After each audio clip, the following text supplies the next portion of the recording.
All right, so I'm sending you that picture of that. There's a wagon, right? But I didn't know exactly what was that? A BMW what? Do you remember?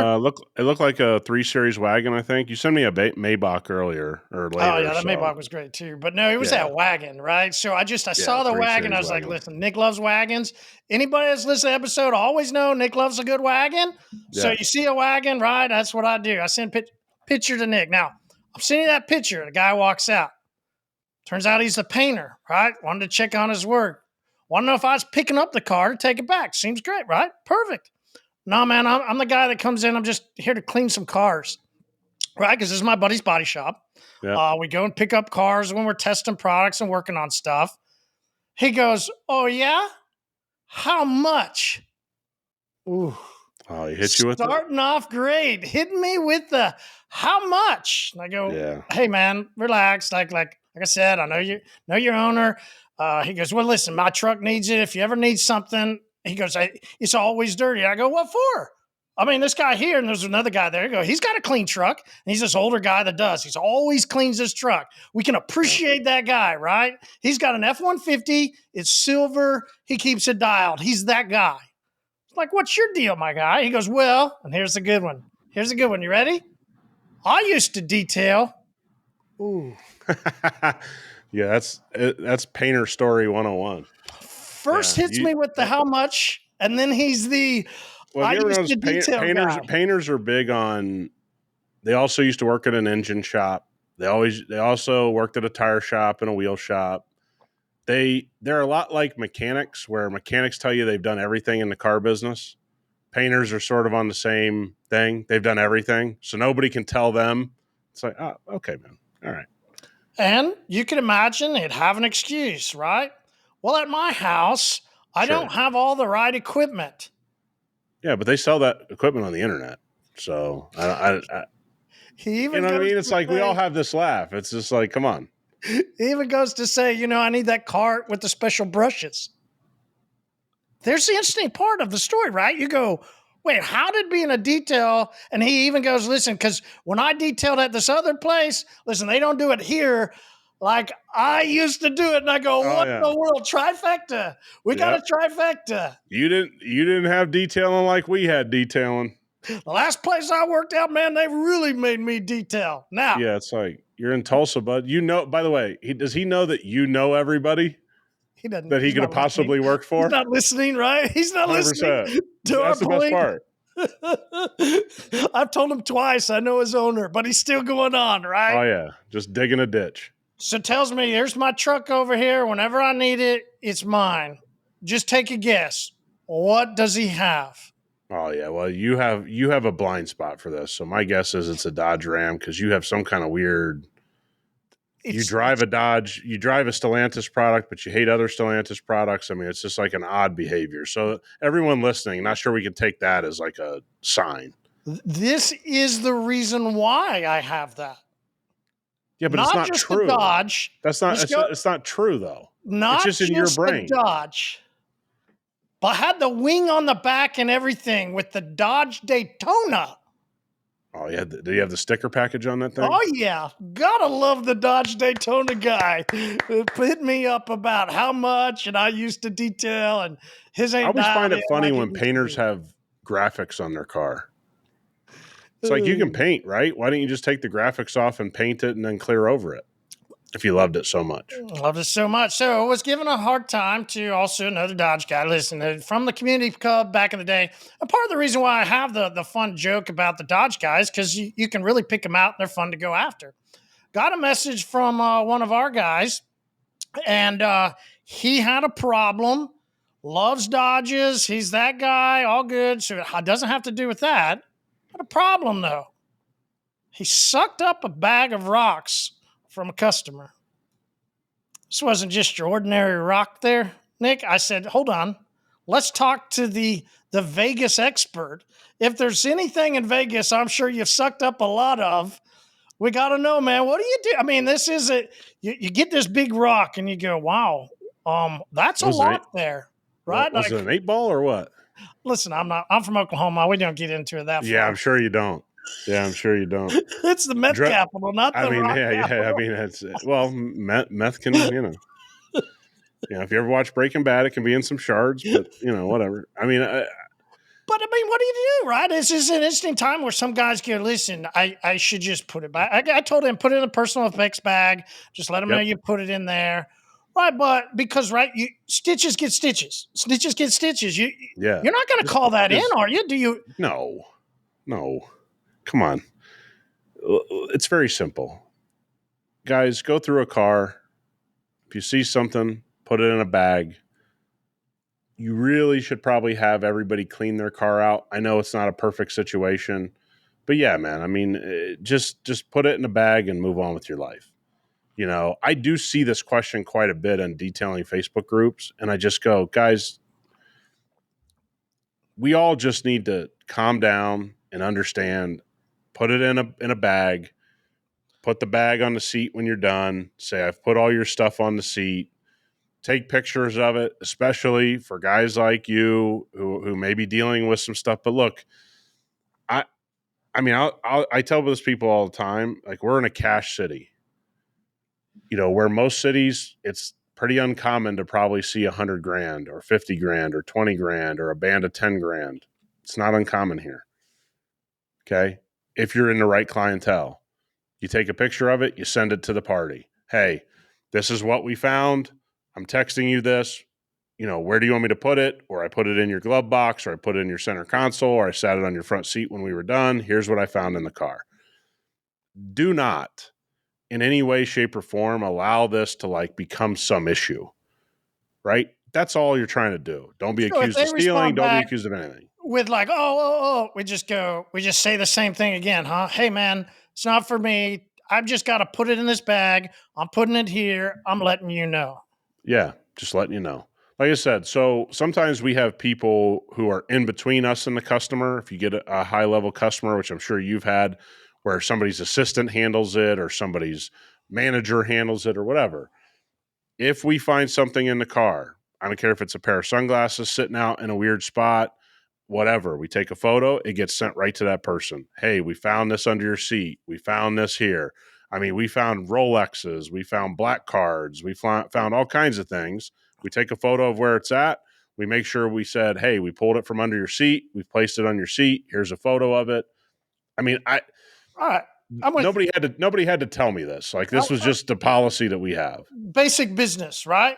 But if you're somebody that has a conscience about what somebody else is doing, when does that come into play? That's the question in a sense, right? Like, let's say I'm somebody that feels like somebody should not be using this substance. And maybe I kind of stand firm. I'm a moral guy. Yeah, that's got no place. How? How does What it do you not mean have a how? place, right? Like, because this was a sincere question. Then leave. Some Then people leave. go, Yeah, then I, leave. Don't get paid, then leave. Like, yeah, this is not, to me. You're running a business, man. You're not running a church. You're not running.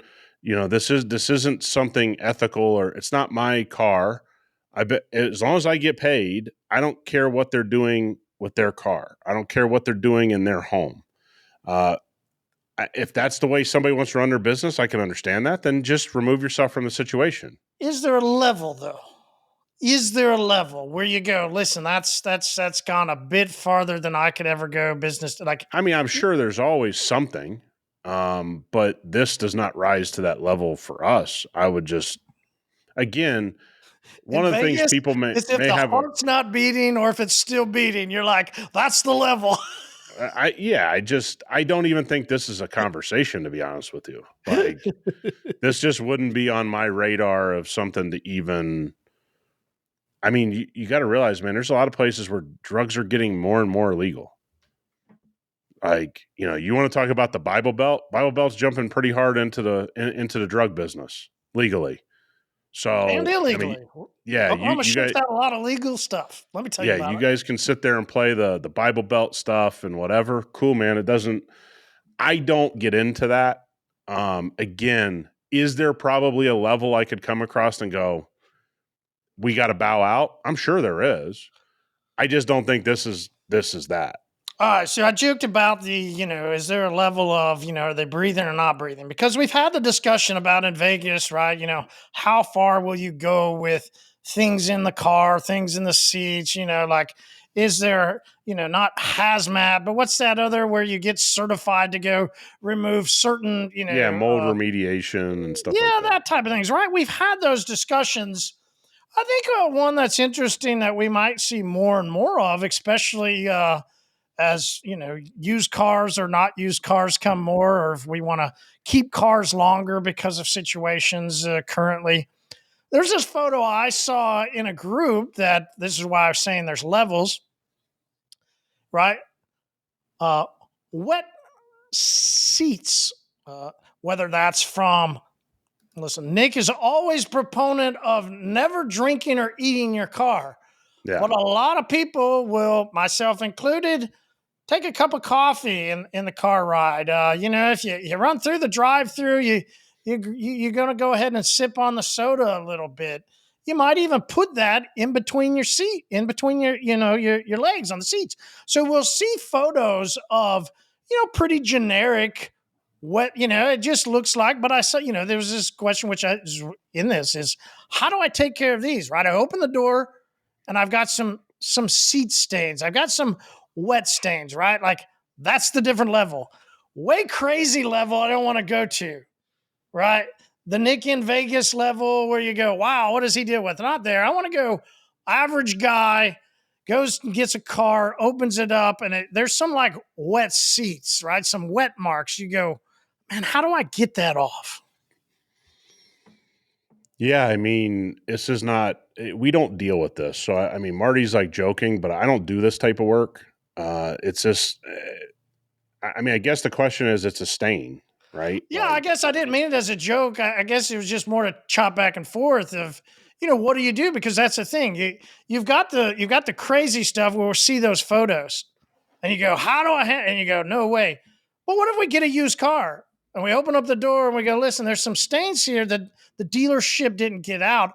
I'm gonna go Yeah. enzyme, right? You love the Yeah, enzyme. steamer, Yeah. so we're gonna think naturally to there's some type of liquid stain. It's probably protein, maybe as you experienced with your purchase recently, had a lot of APC scent.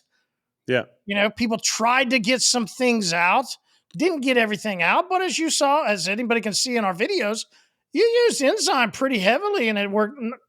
Don't misunderstand me. You didn't spray a lot. I just mean you used it throughout the vehicle Yep. to remove, and that is something that you can get out. You love the steamer. Yeah. Enzyme and steam if you got sweat marks. Yeah. I mean, I think we like enzyme first for one simple reason. The things that enzyme takes care of, if you would use something like APC first, you could set the stain. Okay. Which is what happens to a lot of people. And now you're fighting that stain much more heavily. Okay.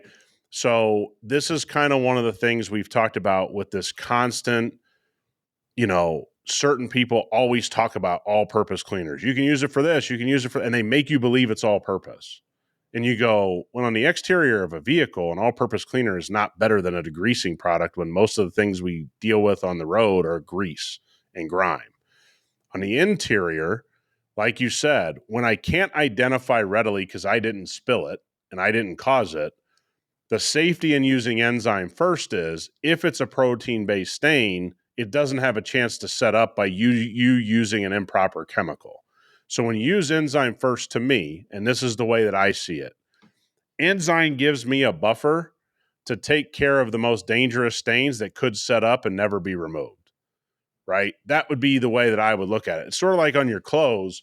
One of the worst things you can do is leave a stain and then put it in the dryer because the dryer almost makes it now impossible to get Great out. analogy. Yeah, Okay. great analogy. So if I have enzyme and I throw that down first, I'm just protecting myself. Also, I'm removing anything that I didn't know what it was. And I go, oh, that could have been coffee. Oh, that could have been, creamer. That could have been whatever. So you just get to this point that this is the importance of having a common sense approach to how you deal with almost anything you come across.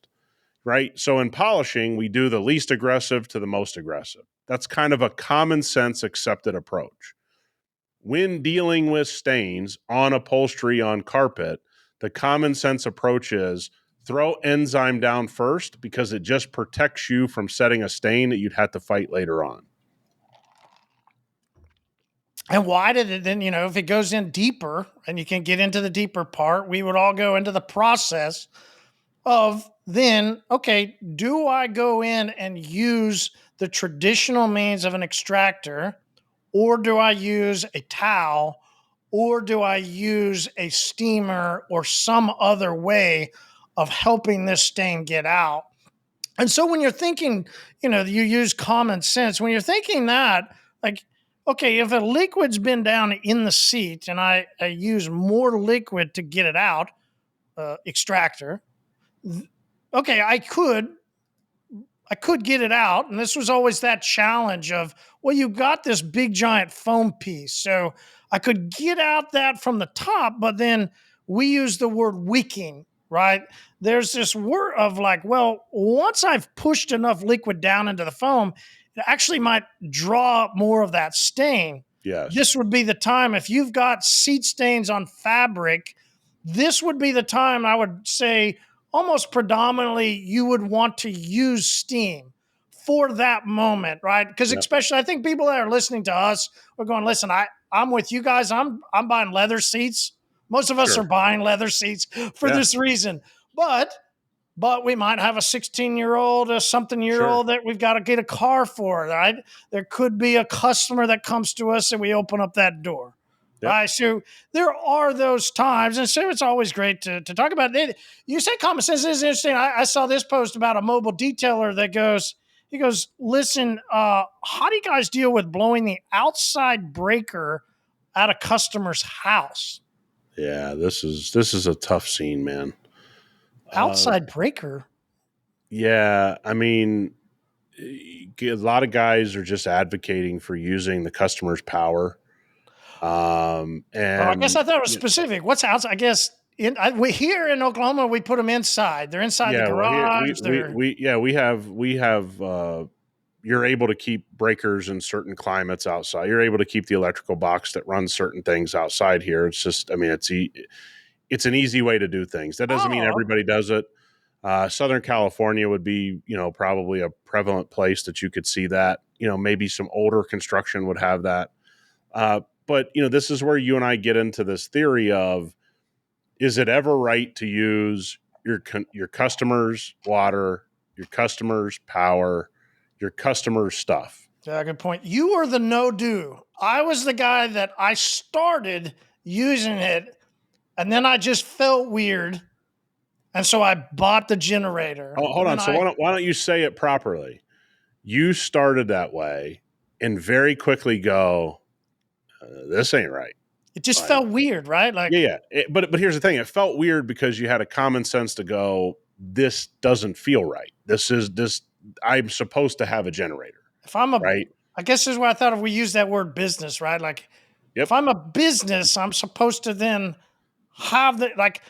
Have the equipment that I I need to don't run my business. when my pest service, well, my old pest service, when they used to come to the door, they wouldn't ask me for water to mix up their chemical, or they wouldn't ask me for Great point. electric to charge a battery, or if I paid somebody to mow my lawn, they wouldn't ask.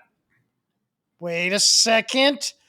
I do remember sometimes some random people would say, "Hey, I can mow your yard for this really cheap amount." And I go, "Oh, yeah?" And they go, I got to "I use your need to mower. use your lawnmower."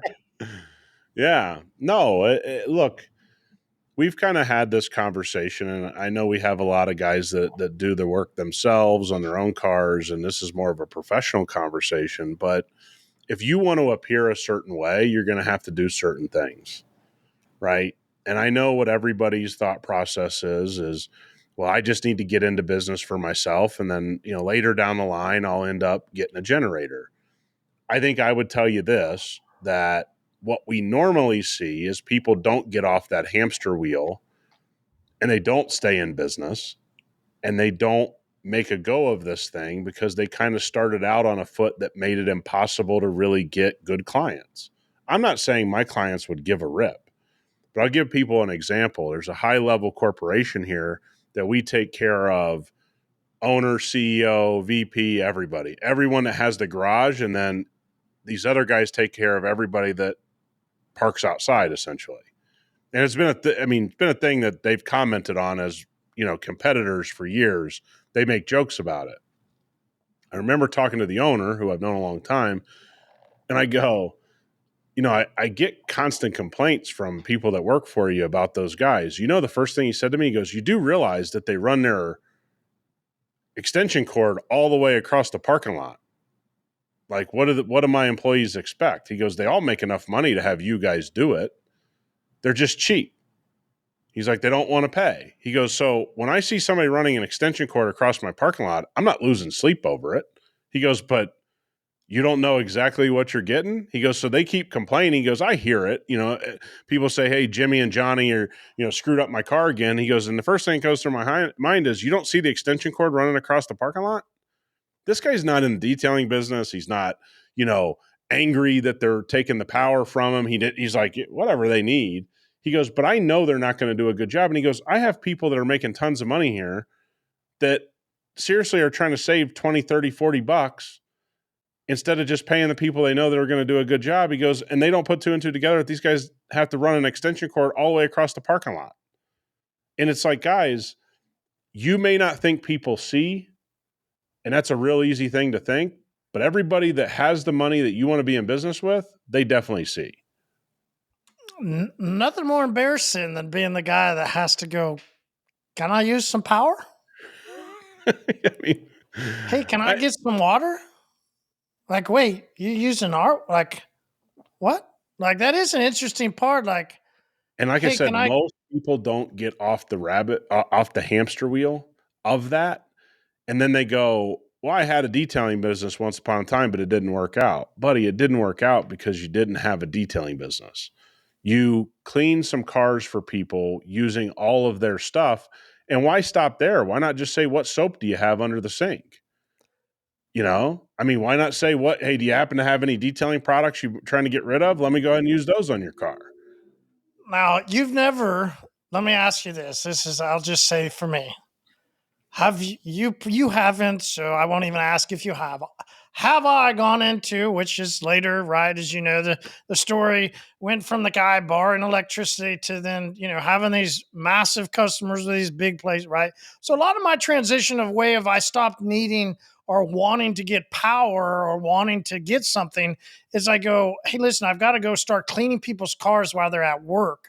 If I'm there, I can't be asking. There was one time I did go into this nail salon and I had to go ask people to lift up their feet while I was putting a cord underneath the chairs because I couldn't have the cord stretched right. You couldn't have it out in front of everybody. They might trip.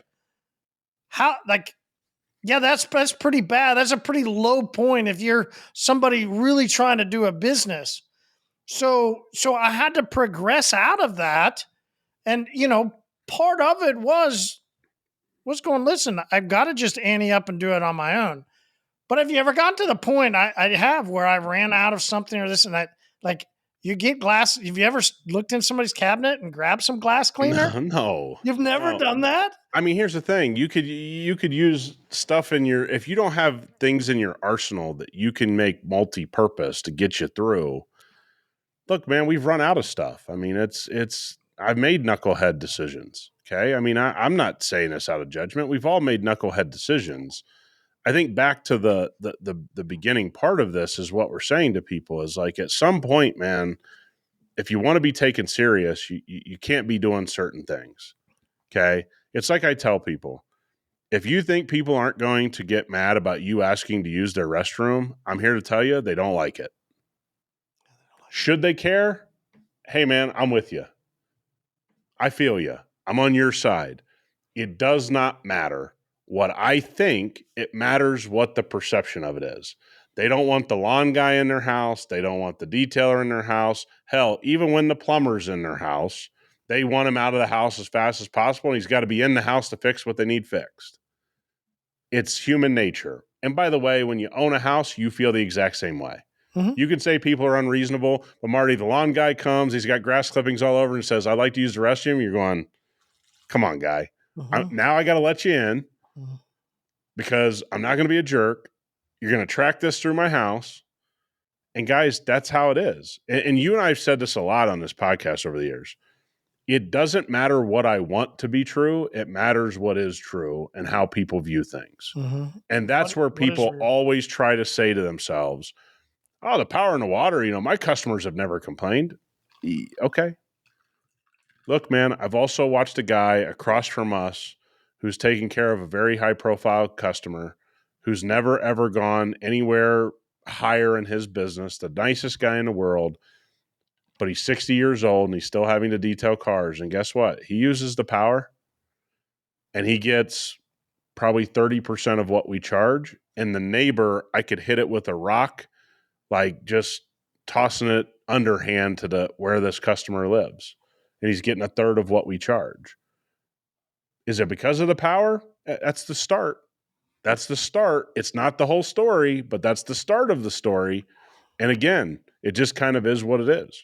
People want to make the big bucks, but don't always want to do everything that, in a sense of what you're saying. 100%. It's sort of like this, where somebody goes looking for a bug cleaner, right? They don't want to spend the big bucks. They want to save. And they want this bug cleaner, right? Like looking for a bug cleaner / road grime / wheel cleaner. That's a lot for a bug cleaner to do. Not a lot for a degreaser to do. Not a lot for a harsh wheel cleaner to do. But looking for a bug cleaner that will clean road grime wheel cleaner.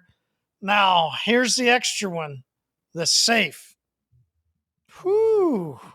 Looking for one that's safe because they use TW, right? Doesn't matter, right? Yeah. Hybrid paste wax. So they're using a paste wax on the car. Love that they're taking care of their car. Love that they're putting in. Love it, love it, love it. Chose something off the shelf. It's a hybrid paste wax and wants to know then, is there a bug cleaner that will safely clean my wheels and the road grime? Hey, let me guess what the comments are. There's this product at O'Reilly's. It's behind the shelf. You got to ask for it. So you got to talk to Timmy, and then Timmy will order it, and then it'll work wonders. All this stuff's the same. So I'll never forget a bug cleaner story that one of our distributors gave me, where he educated literally a professional and said, that bug cleaner that you're using, I know specifically, is going to torch the front end of cars. Like, I know that bug cleaner, that is not going to work, and you're going to burn the front end of cars. Like, this explicitly. Ours is dilutable, by the way. So most bug cleaners have some dilution to them that you can use. You could dilute ours. But he's like, you should use this one. It's going to be safe in the summer. You're not going to torch the front end. Okay? This distributor ends up seeing a car because it's near their facility and sees a truck that he torched the front end with this bug cleaner that was more cost effective, that he was told by a distributor, you're going to torch the front end of a vehicle. And then he's got to move to hyperCLEAN bug cleaner. But think about this. Somebody said directly to him, I'm telling you, dude, you're going to torch a car. You're going to burn it. You're going to be in trouble, this and that. We have said this. You have probably been on this a lot longer than me. Bugs are one of those things, man, that again, go from gentle to harsh, not harsh and see what happens. It's sort of like, in a sense, if you go back to what we talked about, should there be a system for bugs? Is there a system for carpets? Yeah, our hyperCLEAN system put enzyme down first and then come over with complete. Do you have to use complete every time? No. Should you start with enzyme every time? Yeah, probably. Right? If you want a system for cleaning bugs, you should always start with our bug cleaner. Yeah. You should. Now, the reason why, and we go into that where we go geeky talk, is because this is what we say. Like I specifically asked the question the way he asked it. I need a bug cleaner to then also clean wheels. Whoa, whoa, whoa, whoa, whoa, whoa, whoa, whoa, whoa. Hold on here. Hold on. You want an APC that you can spray onto carpets that can clean some stains, but then also leave some stuff. Yeah, you don't want that. This is why they asked the question. I want a bug cleaner. He didn't ask, what can I use to clean wheels and then put on bugs? Because he already wanted to make sure he was Yeah. safe. So he Yep. loaded the question instead of saying, what can I do on all of this and then be safe? So he already knew I couldn't have a bug cleaner that did this, but he was hoping, because there Yes. are some people, there are some companies, there are some products that try and blend that, but you shouldn't. If Yeah. I'm a wheel cleaner, if I'm a degreaser, if I'm a this, I should be that. I shouldn't try and blend over to bug cleaning because his word was safe. And so if I'm there, I'm not safe. If I'm a bug cleaner that's safe, I'm probably not great at cleaning heavy brake dust. Yeah. Why, Nick? Why? Those just generally aren't the same, are they? There's A just a bug and brake fundamental. dust, Yeah, they're just metal, fundamentally and different. bugs? Yeah, like guys, you could technically dilute our TRX down and, clean your wheels a little bit, heavily dilute it, clean your wheels a little bit, clean your bugs a little bit, but there's better stuff to tackle both, right? You can just use the proper dilution you need to clean the wheels and tires with TRX or Fuego or whatever you're going to use on it, and then the proper thing to use with your bugs. And again, all in, you're talking about pennies to do it properly. This is where we again go down to, what are you trying to solve for yourself? And we talk about this a lot when people get up in arms when they're like, well, you don't measure your soap exactly when it goes in the foam can. And it goes, yeah, because the cost went from 50 cents to 52 cents. It didn't go from 50 cents to $500. Okay. I don't need to have, I know in my foam cannon about where we need to put it to get exactly the result. I've been doing this for a while. I know how to do it. Right? If you want to measure it, man, cool. I'm not against you measuring it. I'm not against you, getting angry about it, and doing it your way. But when you ask me why I do it my way, it's because they're pennies. It's pennies. Again, I'll repeat that. It's pennies. So to have something that does all these things when to just do it right is 50 cents here and 50 cents there to do it right, it just not worth the risk for me. But for some people, they think there's going to be a magic answer. They're going to pay nothing for it. Someone's going to send it to them for free. And if you think I'm kidding, we got a full email at times that I'm telling you that's what people believe. And I think they just don't break it down like we went that far, right? Like you're trying to clean metal, Yes. brake shaving metal with the same product to clean bug splatter, which is a bug, right? Like, Which is usually just highly acidic where you're trying to get it off. You're dealing with different elements. It's usually on a different part of the car. Remember, wheels are a little more resilient. The front end can be a lot more sensitive. Look at front grills now. Okay. You got front grills that are highly intricate, piano type trim. Then you got emblems that are a different plastic. Then you got paint. Then you got a metal bumper. Then you got this fog light. Then you got, it's like, guys, this constant thinking you're going to save money when it's already so cheap to do the right thing. I just think that's what makes some of these conversations almost sad to an extent. When you go, you've just never done the math, man. I get it. This might cost you $29 and this might cost you $40. So you got $70 with some shipping.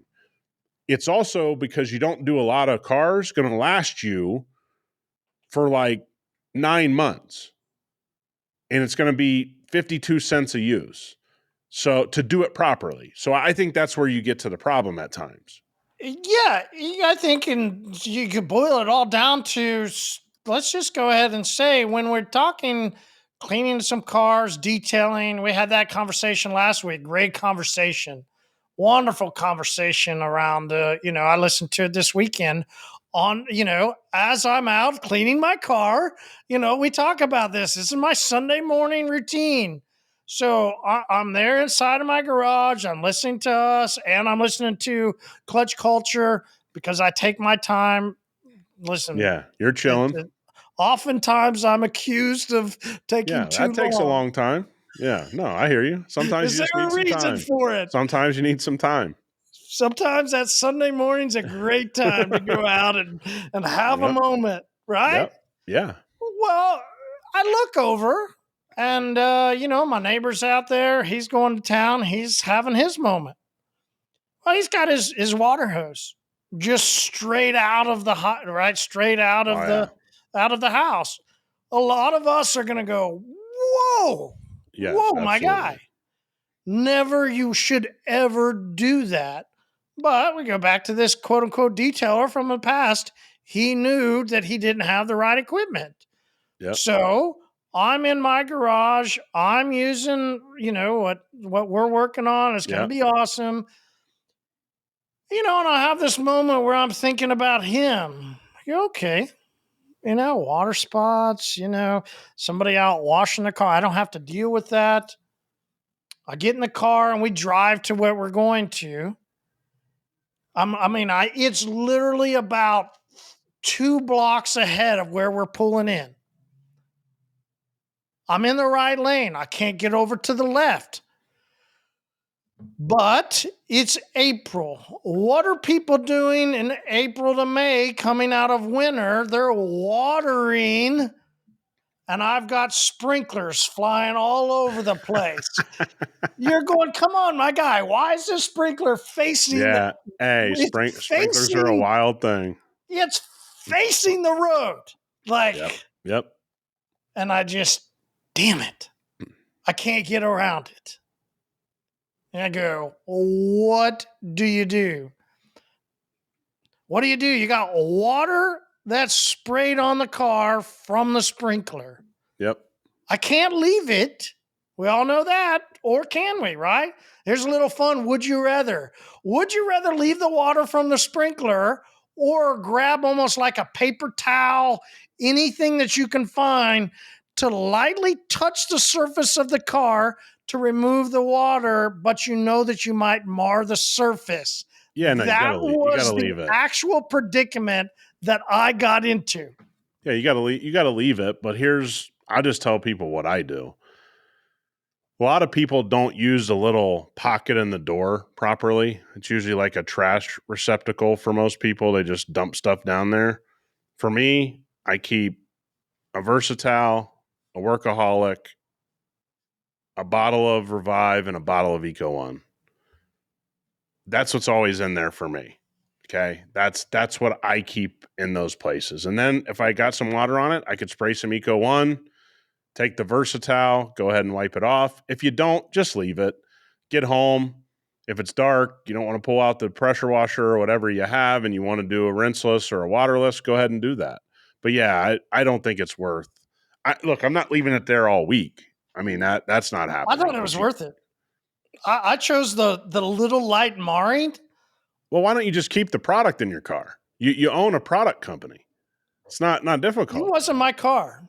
Oh yeah, so we're gonna blame someone else now. Okay.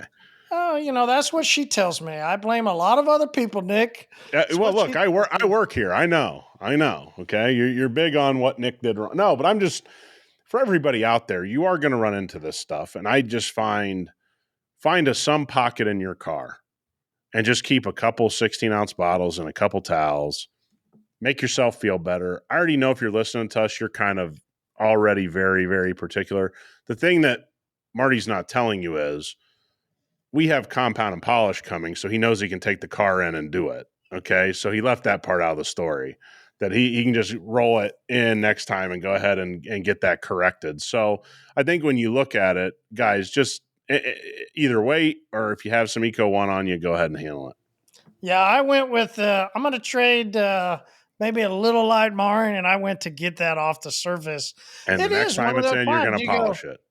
Right. I mean, right. So you could go, well, you did it, and you can, this is the key point of this, right? Like what should have been done. You can go into certain instances and you go, listen, common sense would tell you this. Well, Sure. but then somebody might go, well, listen, that's all I had with me. That's what I think is the interesting part where there's so many, you're right. I gave an excuse. It wasn't my car.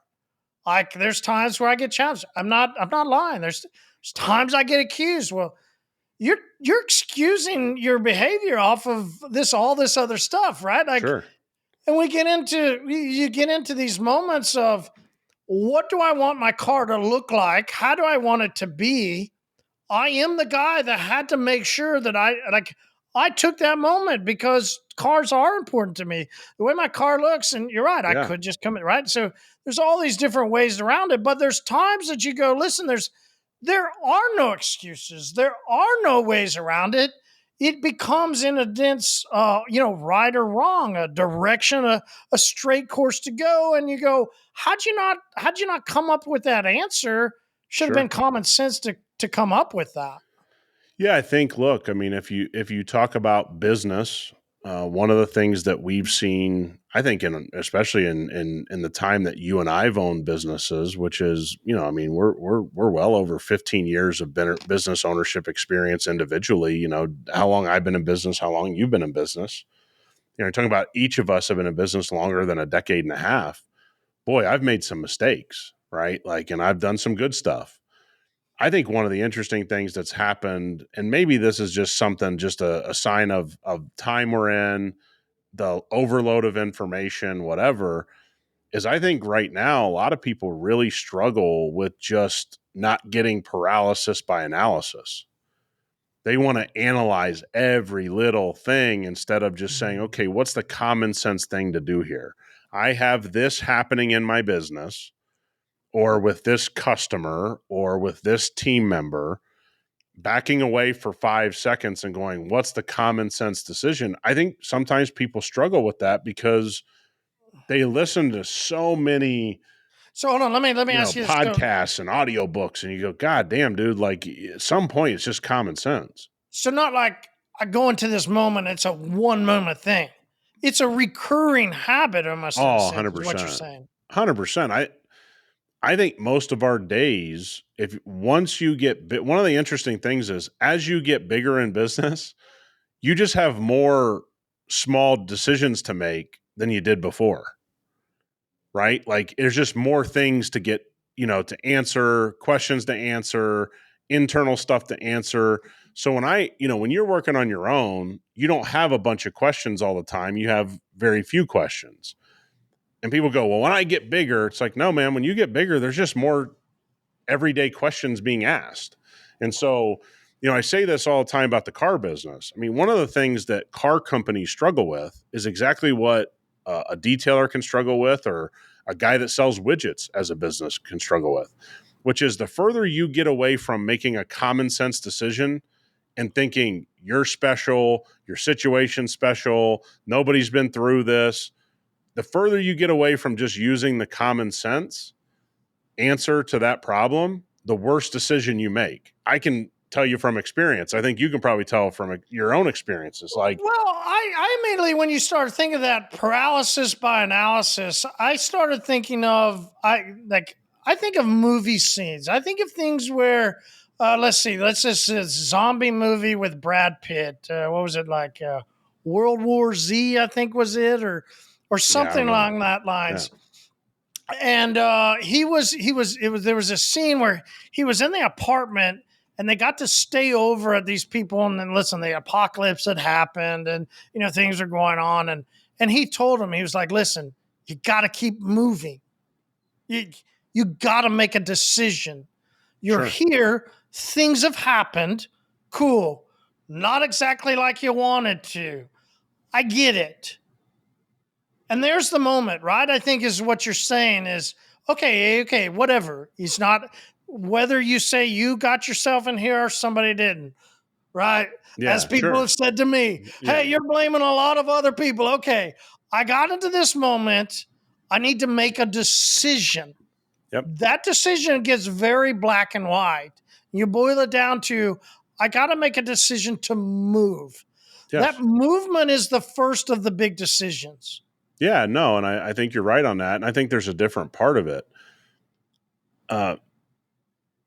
We've all been told to plan, right? To get things in order and then make our move. Cool. A lot of decisions that we need to make means take a step back for a minute or two and then make your decision and then go. What a lot of us do, and I've been guilty of this on problems, and everyone is thinking that means 1 to 2 weeks and then make a move. No, it just means take a deep breath, look at what's going on and make your decision and live with it. And look, there's only a 50-50 chance. You're either going to go in a really good direction and you've made a really good decision, or this isn't working out so well, so you got to make a pivot and make a different decision. That has been lost in the whole business conversation, and largely that's been lost in how people act at restaurants. That's been lost in how do you get good service when you go a place? How do you build relationships? There's a lot of this stuff that's just common sense, right? And we Right. want to be led to believe that it's not by all these quote unquote business influence type people. But I got news for you, man. Most of us know how to treat somebody. And if you don't treat a team member well, they're going to leave.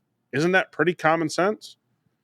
Like Mm, it is, man, that's a but good one. you got to be willing to believe it's common sense and not some like crazy, if I do this and if I interview people this way, it's like, no, you were paying them $15 an hour when they can go get a job at Walmart for $27 an hour.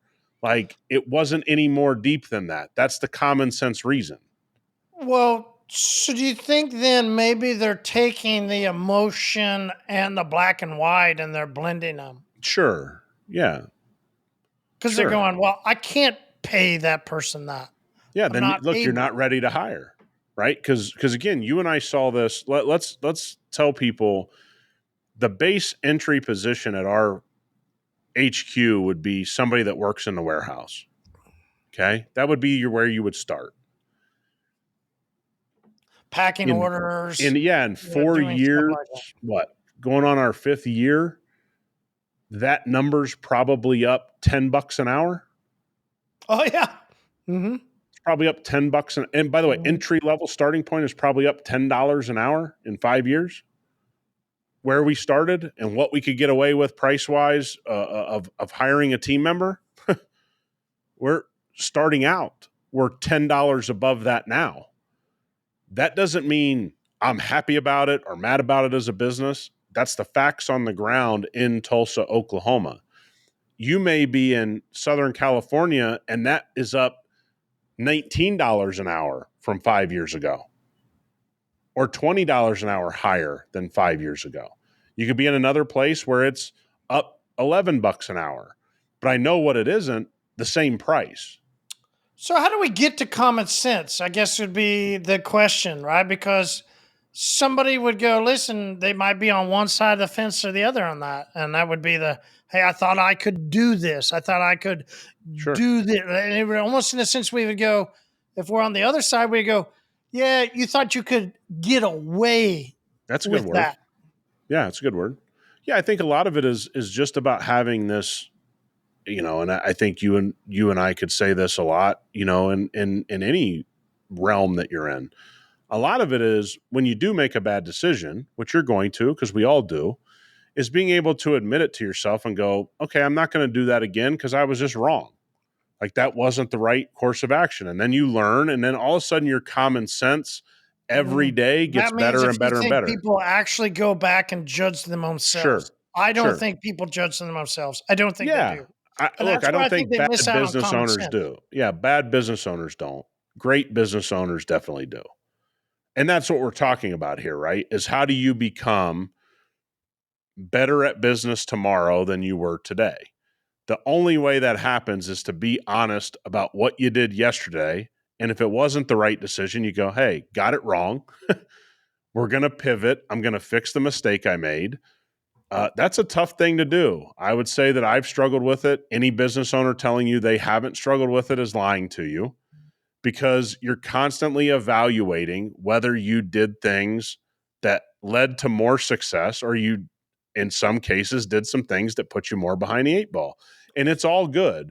You just got to pivot and you got to make another decision. Like I said, my day today is largely filled with a lot of very small decisions that I have to make a lot more than I did 10 years ago because I just have more team members. I got more going on. I got more things popping off. I got more business being done. So you're not getting away from it. Okay. You're not getting away from having to develop this sixth sense of common sense that just gets honed and honed and honed and honed year after year, day after day. But that all comes from a little self reflection when you make a bad call and you go, why did I make that bad call? Okay. Maybe sometimes is I I didn't don't know take if the it's a step bad back. call. How do I know if it's a bad call? It doesn't work, or it puts you in a worse position down the line. Some bad calls that I've made, if you're in business long enough, don't come to fruition until 6 months later. And you go, dude, this has now manifested itself and 6 months later, and I got to unwind what I thought was the right decision because for 6 months it didn't hurt us. But now I got to fix it, right? That can happen hiring team members. I mean, look, if you hire the wrong person and they happen to stick around, that can become cancerous in your business. It's happened to everybody who's hired a lot of people. And you can't really notice it until you go, damn, for 8 months, I didn't know what the problem was. But, Timmy over here is really a cancerous guy and I didn't know. And anything, I mean, it can happen with anything. Is there like a list of common sense things that business detailers Yeah, do no or way. don't do? Yeah, I mean, Wouldn't there's that no be way. great? This is what I was going to say. How do I ever then know what is considered common sense? Yeah, I think number one, the best thing you can do is kind of learn from others. And the way you got to learn from others is to watch Huck, let's and go on really, social media, Facebook groups. Here we go. yeah, Learn from yeah. others, Don't Nick. don't Great don't advice. do that. Don't do I'm a that. big advocate. I say this to detailers all the time. I say it on this podcast all the time. If you're in car detailing and you've been doing it 3 to 5 years, you got some pretty successful clients, usually, because that's who's hiring you. Not at first. We all start somewhere, but usually you work yourself up the ladder and you're in some pretty nice neighborhoods and you watch people. So common sense becomes most of your successful clients go to work at the same time every day. Doesn't matter if they have 10 million in the bank or 5 billion in the bank. They have a schedule, they stick to their schedule, they do the same thing every day. So you don't have to talk to them to pick up on the common sense that those people go to work. They go to work damn near the same time every day. I kind of Here wear the I same am. thing every day too, don't they? Yeah, they damn near wear the same thing every day. They speak the same way all the time. They handle themselves out in public the same all the time. They shake people's hands. They look them in the eye. The common sense stuff usually becomes apparent if you're trying to pick up on it. Now, that doesn't mean we all learn super fast. I certainly could have learned a little quicker. You probably would say the same. But here's the facts. When I just pay attention to what successful people are doing in front of me where I can identify what they're doing, not what's being told to me necessarily through an internet video. If I look at my successful clients and I go, they all go to work about the same time. They all like their cars really clean. Their house is really clean. Their garage is really clean. These are all common sense things that are kind of shared between all of these people. Then when I go to my house and I see my garage is a mess and my house is a mess, and I go, wait a minute, the most successful people I watch don't do those things. Now, the argument people make is, well, they have money to have people do it. Yeah, but they never drove around in a dirty car. They just never allowed it to happen. Right? I always tell people this, the craziest thing people would think about our business, the most neat individuals you detail cars for are usually men who are executives of something.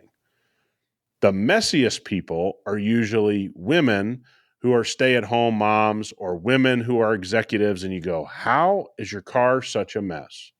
That's not common sense to a lot of people, but to us who've been in the business, tell me I'm wrong. You're not wrong. I preach on a regular basis. Go after soccer moms, right?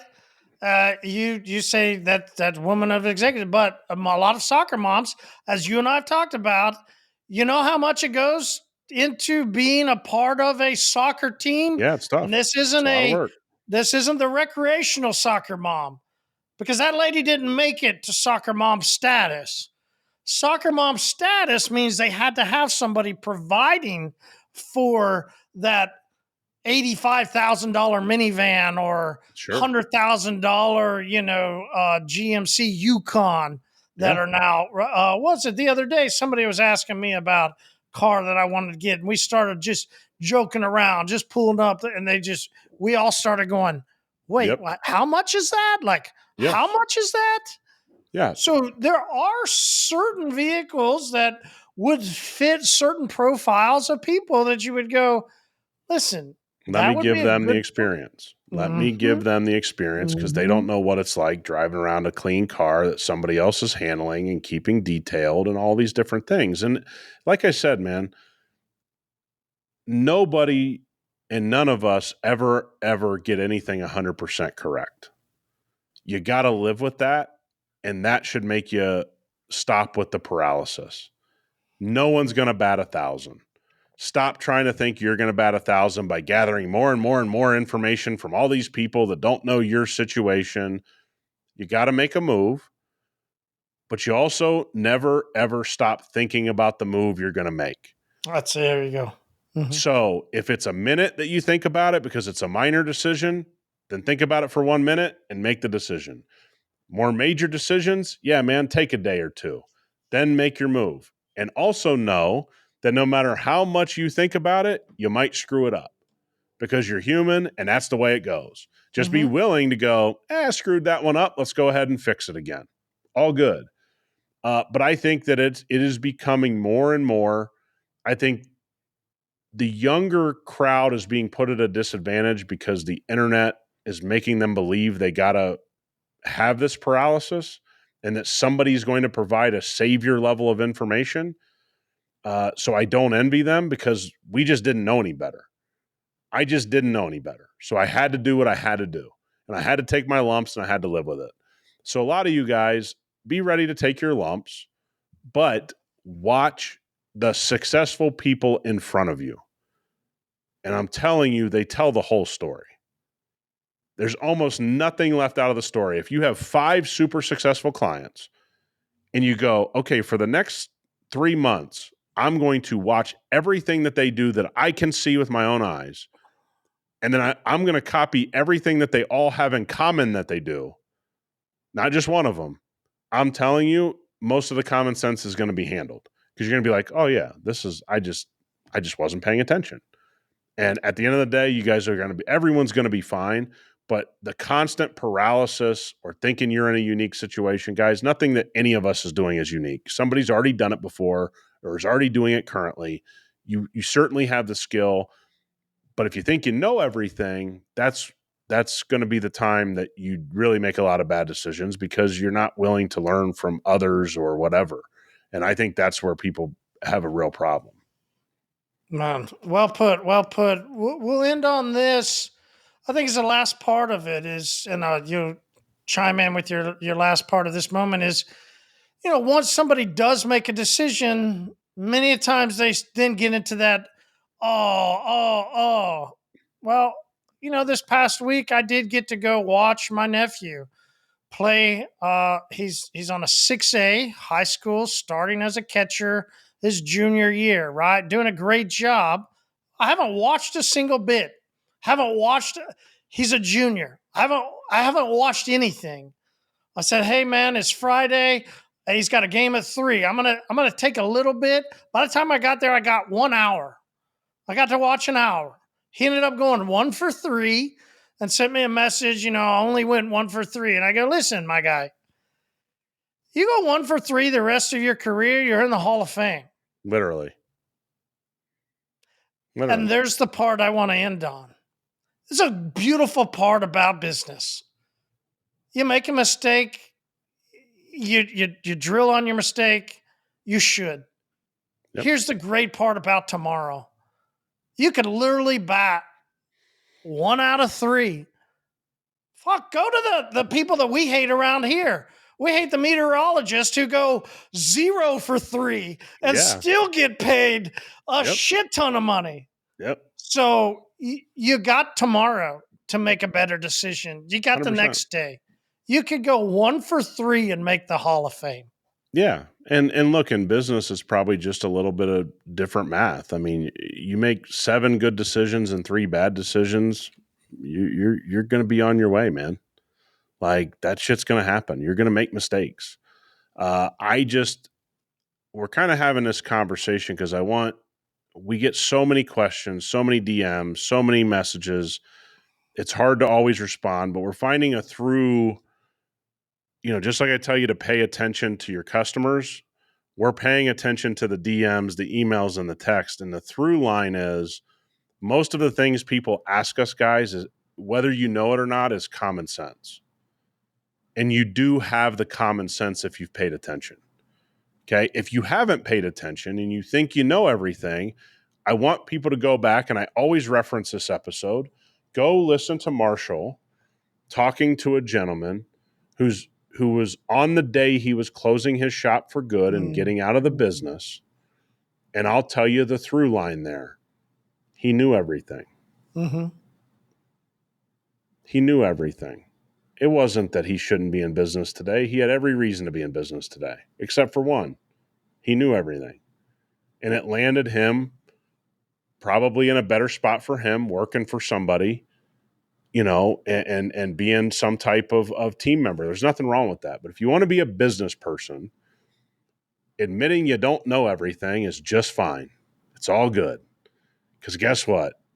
You think these internet gurus know everything? They don't. And most of them aren't really making money, in case you haven't caught on. So here's the deal, man. Go out, do your thing. Watch what successful people do that you can see your own eyes on. You'll find the through line. Analyze your decisions when you make a wrong one. Don't beat yourself up. Go, hey, messed it up. Where did I mess it up? Move on. Don't mess it up again. You won't. And just move on with your life. The reason I say this is I see too many people paralyzed by things that I know they already know how to do. You're just not confident enough to go do it. And all of you have the ability to do anything anyone else has done out there. Just relax, make your decision, live with your decision. And then when it doesn't work, go, man, what did I make wrong? Move on, go do it right. You're good to go. Awesome. Great one to end on. We'll see everybody next time. See you guys.